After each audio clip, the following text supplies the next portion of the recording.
Our first child, a son, was born via C-section. Following the procedure, my wife was stapled and rolled into a recovery room where babies were forbidden. A nurse injected her against explicit instructions with opiates to force her to get sleep. But she remained awake, desperately trying to wiggle toes that she could not feel to prove that she was recovered enough to see her child. When the hospital staff finally relented and moved her into our room, I slipped our little potato into her arms. She wiggled a breast free of her hospital gown and tucked him into the crook of her arm. After she coaxed him softly with a tickle to his cheek, he latched and began to suckle. He remains unaware of how rough the pregnancy was. He's a sweet, sensitive kid, quick to hug anyone, calling strangers friends, kissing inanimate objects. I think often of how he wept when they chopped down all the trees along the highway leading to our home. The emptiness that the construction left was brutal, yawning red clay wounds where trees used to live. Life has hurt enough, so we spare him what we can.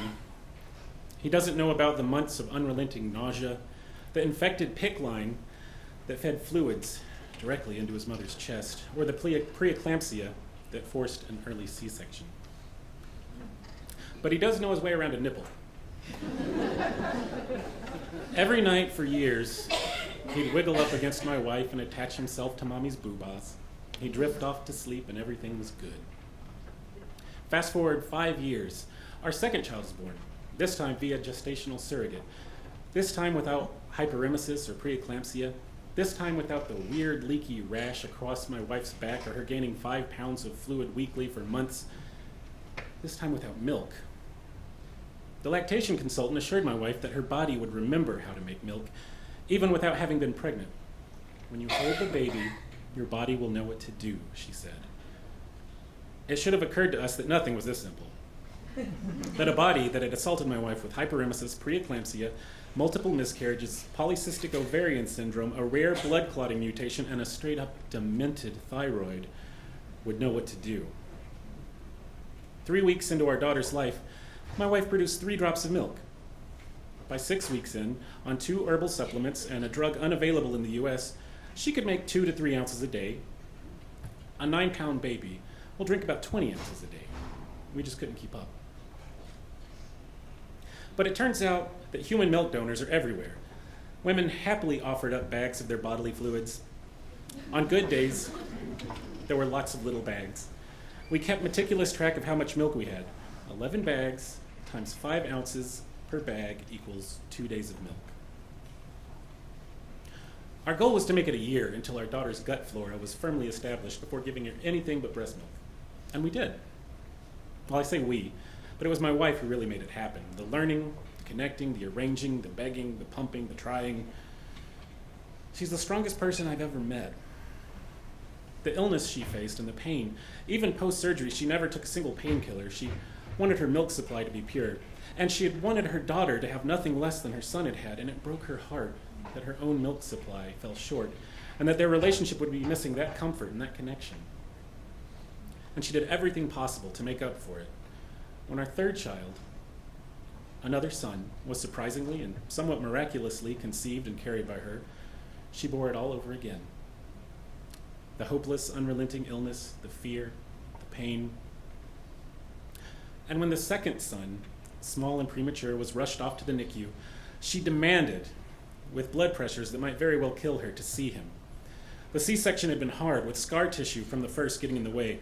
The doctors had practically jerked her down past the surgical curtain like a shark dragging a swimmer to her death. Tears pulled along the elastic of her surgical cap. She screamed, and her eyes rolled back in her head, and I called out her name, and for 10 seconds I thought she was dead. And I wondered how I would do absolutely anything without her. Afterwards, I wheeled her, stapled and shaking in pain, into the NICU. She asked to nurse our son. The NICU nurse briskly said that he wasn't showing any feeding cues, that he was too little, but my wife did not relent. Trembling, she shrugged her gown off. She held her tiny boy with wires and tubes dangling from his froggy little lips to her breast, and he latched. And he suckled, and over a year later, he still does. We've just moved 1,200 miles from our home of 14 years, where we were married and made babies, where we wept over loved ones lost, where I drove familiar roads to find milk for our daughter, where my wife snuggled down to feed our 2 little boys. And I wonder how much they'll remember of their past life. Our youngest, only a year old, won't remember a thing. Our daughter, now 3, won't remember much, but she carries that past in her gut flora, in her bones, and in her immense strength of will.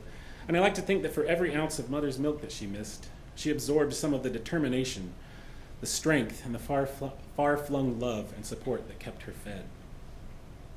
Our firstborn, now 8, will remember a lot. And I can't help but think again of his outrage at the destruction along 220 North, those yawning red clay wounds where trees used to live. And eventually, the muscular concrete arches and the steaming asphalt of the newborn highway, of everything it takes to build a road, and of everything lost and given to make a new way in the world.